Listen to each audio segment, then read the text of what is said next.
welcome everyone to the People's House. Mr. Speaker, will you please call the House to order?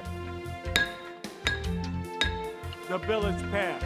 We want to make sure that we make New York a more affordable place to live, a better place to raise a family.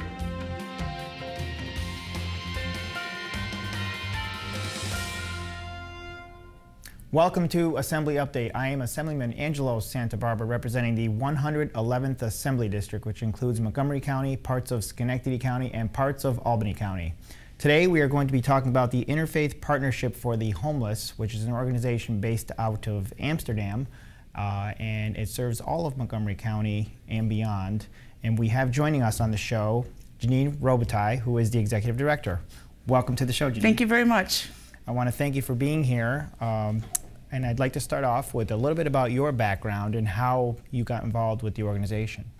So I've been there 9 years, January, which I was reminded of the other day. It was unbelievable.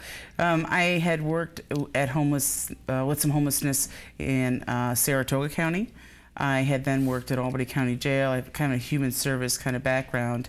And really always was drawn to homelessness. I interviewed other places and looked at other jobs and other nonprofits, and always felt like they're great causes. Everybody's got a great cause, and there's no nonprofit that doesn't have a good cause. But at my heart of hearts, I felt compelled to help people who did not have a place to stay, because I think nothing else is going to happen for you, nothing good at least, unless you have a place to stay and get support. Without a roof over your head, we don't care how many other services are out there for you, you're never going to get them because you don't have a place to call home. And it's a basic necessity, you're right, and a lot of things can't happen until that happens. Right, right. So I came here, and it was just a shelter when I started. I always knew that I am about growth and about looking at what are the needs beyond the shelter. There's so many needs in the bigger picture. Each person has so many different needs that I knew over time I wanted to grow and look at other opportunities. So the first year we ran the shelter, I established some values that I had and ensured that my staff understood that I felt each person should be valued, each person should be treated separately and individually, and that we are there to help these people get back on their feet. And if that takes 50 times of coming through our doors, then so be it. We will help you on the 50th time, and maybe that time you'll get the help you need. And during your time there, what was, I guess, what was the most rewarding experience? Did you feel, this is really making a difference in the community? What was your most rewarding thing you can remember? So I think it's usually an individual that's come in. So we had a man come in who had been living on the streets for 18 years. So he came to our shelter, got a relationship with our staff. It was difficult. It took months. We then built some housing. He then moved into that housing and lived out the rest of his days there. So for me, he was very ill and probably would have died in the street somewhere. Yeah. So I felt like he died with dignity, with a roof over his head and people that cared. And that's what this organization is about, changing lives, making a difference in people's lives. It really is. I think it's our core value is let's get you better. Let's get you back on your own and be independent, whatever that may be. That's not a house for everybody, and a job, and not everybody fits like a cookie cutter, but for whatever it is for you, it may be halfway house. It may be a sheltered setting that you need that amount of support the rest of your life. But let's get you somewhere so that you're not on the street. And the organization, Interfaith Partnership for the Homeless, is based out of Amsterdam, and you said it serves all of Montgomery County, but also serves a little bit beyond the border sometimes. It does. It is based, quite frankly, our offices are in Albany. So we have a shelter in Amsterdam. Okay. So we have branched out to Amsterdam a few years ago because there was a need out there. So we were already running the Albany shelter, and we have a drop-in center and housing. Altero from St. Mary's Hospital heard my name.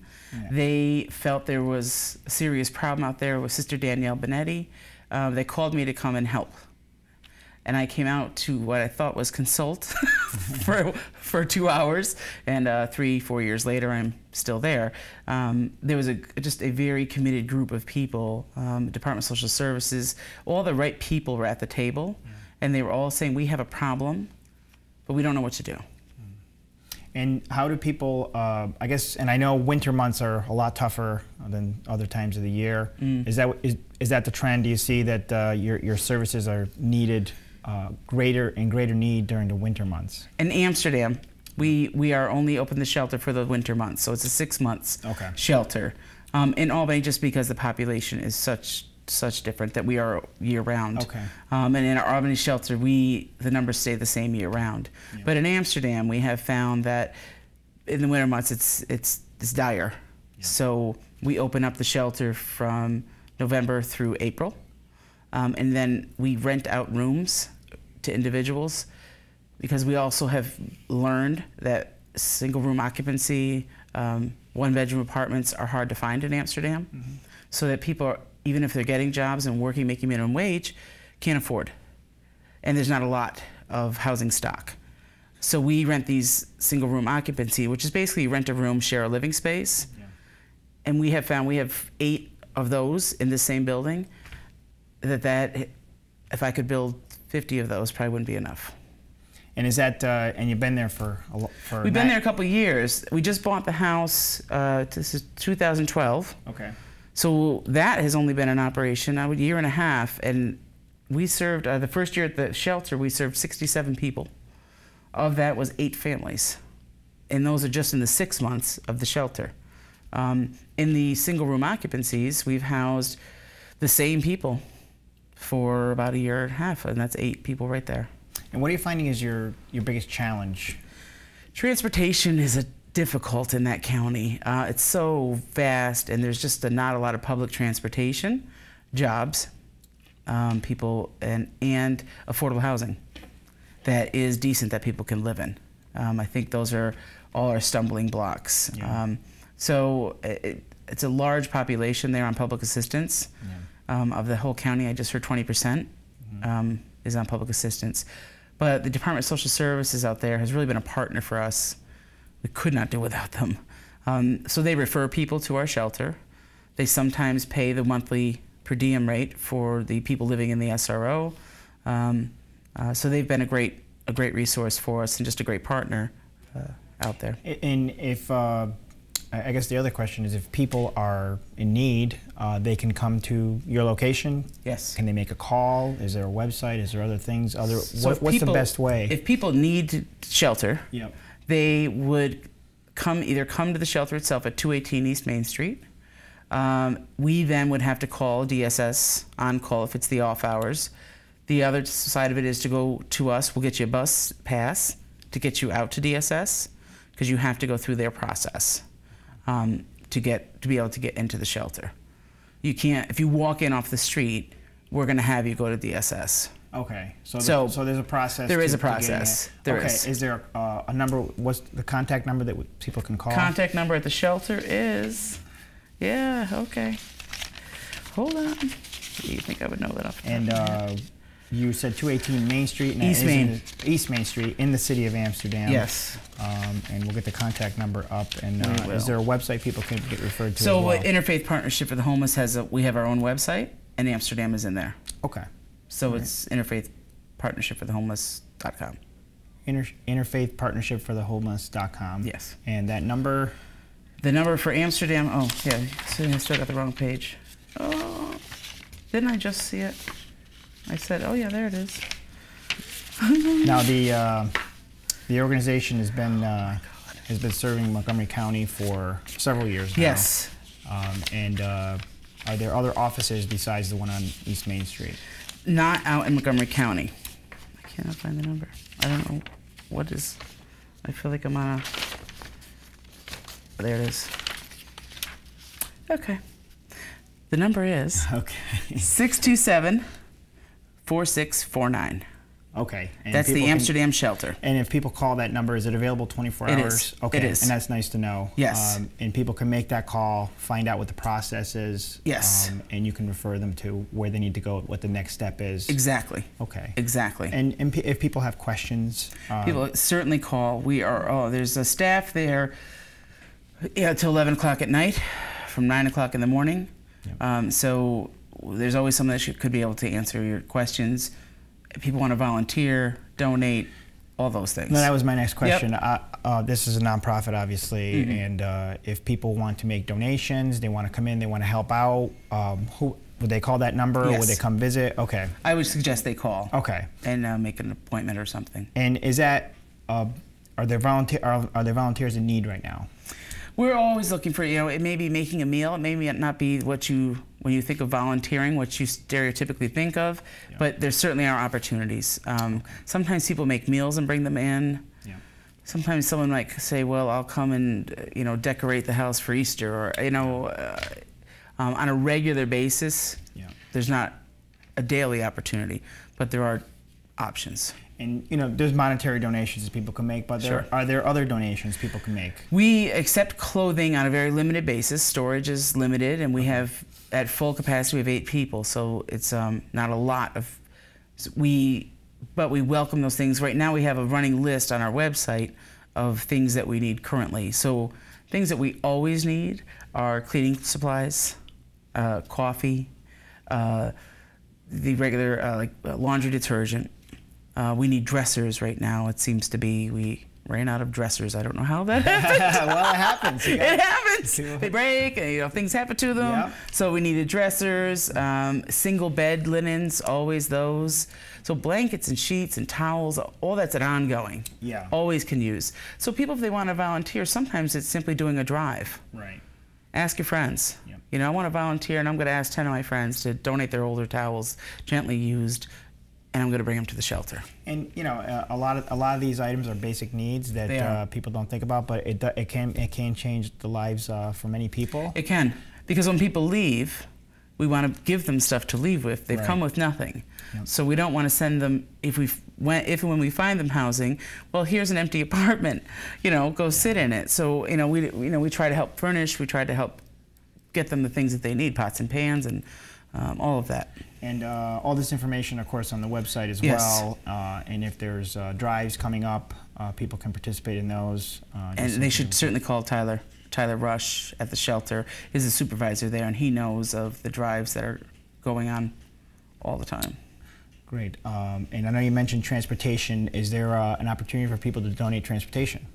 I guess people could make a donation to, there's a bus company out there that works with us very well, and I can't, it's the only bus company out there, so so certainly they could give some bus tokens. Yeah.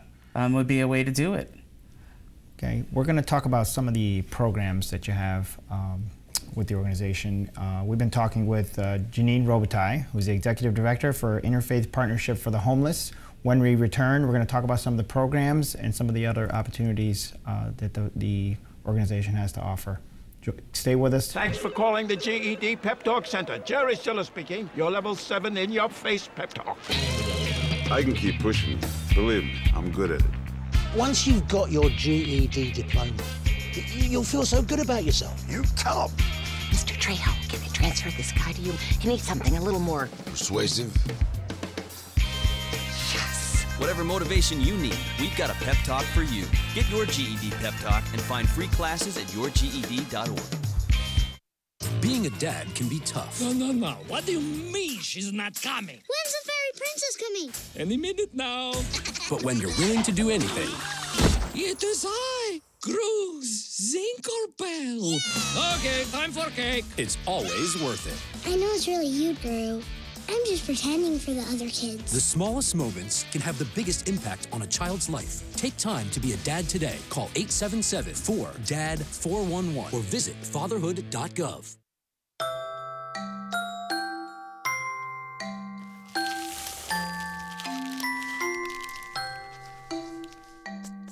Kids will spend 8 minutes decorating their little brother.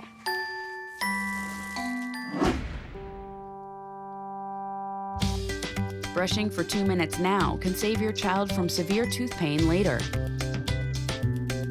2 minutes, twice a day. They have the time. Live with a human for a while and you get to know a few things. Like, I know she's actually not a morning person. I know she does strange tricks for no treats. I know that water makes her howl like crazy. I even know how the floor stays so clean. She's quick. But the one thing I will never for the life of me know is how she gets so tiny and inside that box. Natalie, how do you get so tiny?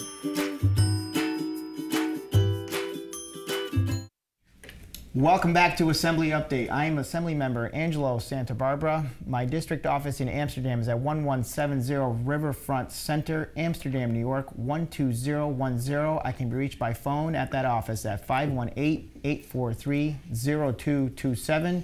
My district office in the city of Schenectady is at 433 State Street, Schenectady, New York, 12305. I can be reached by phone there at 518-382-2941. or by email at santabarbara@assembly.state.ny.us. Welcome back to the show. We've been talking with Janine Robitaille, who is the Executive Director for the Interfaith Partnership for the Homeless. And you've been sharing with us some of the things you are doing for our communities in the city of Amsterdam and beyond in Montgomery County. And I want to thank you again for being on the show. Thanks. Before we left for the break, we mentioned some programs, and I have two particular programs listed here. One is health and wellness, and the other has to do with youth programs. So why don't we start with health and wellness? Yeah. So we opened a drop-in center 6 years ago, really to serve basic needs for individuals that were living on the streets, that had no place to be safe during the day. It's kind of how it began. And out of that has grown to, I also felt very strongly that people need services, have difficulty navigating all the systems. I think regular people who,